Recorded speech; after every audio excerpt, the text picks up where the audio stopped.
Well, the journey to Cookit Kids, I suppose, began when I was in line in the post office one day and I was paying my bills by credit card. I was working 16-hour days. I never really got to see my son.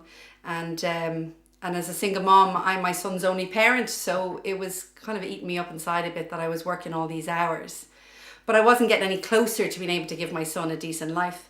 I wasn't even paying my bills, so I just stopped. I kind of reached breaking point and I was standing in that line thinking, there's got to be a better way, there's got to be more to life than this. So after a few months of reconnecting with my son, his behaviour got much better, but I noticed that he'd become a really fussy eater, and I was desperately trying to figure out, how do I change this? So I talked to friends and strangers alike and I devoured research. And then I started to realise actually that when we cooked together, he was more likely to eat what we cooked. But cooking and baking together also gave us the quality time that we hadn't had, and we could laugh and we'd have a bit of fun, and we'd really be missing that so much in our lives. So I looked at how much we were enjoying it and I thought, what if other kids could do this too? So I set up a Facebook page and I asked parents would they like to send their kids to me to teach them to cook, and they did. And my cookery school, Jill's Kitchen, was born. And from that, my subscription box, Cookit Kids, has come over the last few years. So, I think that the skill of cooking has been in decline really for 2 generations now. And it's wonderful to see it starting to come back. But we do have a long way to go. So my mission with Cookit is to reach as many kids as possible and just show them how much fun cooking can be.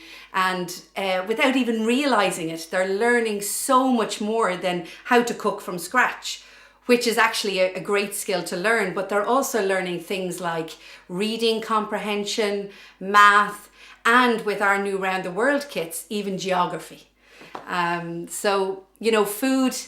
Food can have these wonderful emotional connections for us. From the memories, a smell of a freshly cooked loaf of bread evokes, to the ones of spending time in the kitchen with a mom or dad or even a grandparent, watching them make a delicious family favourite and even getting to help out.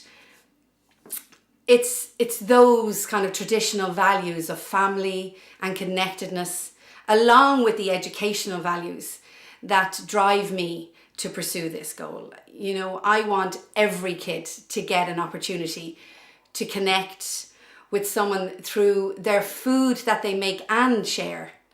As parents, I think we feel a constant pressure to entertain our kids, give them the best start in life, of course. But if for some reason we don't manage, we somehow fall short. But in my experience and in talking to many other parents, what I've actually come to realize is what kids really want is our time. They may say that they want the latest pair of trainers or app, and yeah, they do. But really, deep down, our children need what we need, which is to connect. And they want to connect with us. And they want to know that we're there and can give them our most valuable asset, and that's our time. So imagine spending time in your kitchen, laughing together, figuring out the next steps together, connecting. And for us as parents, getting to really see how our children handle a situation and learn and grow from it. I believe our role as parents is to encourage and to empower and be there for our kids. And there's no better way, really, in my mind, to do that than in the loving environment of our own homes, in our very own kitchens, teaching them how to nourish themselves and then getting to sit down together and to share the dish that they've created. What better way is there to bond with our children than by creating memories through food?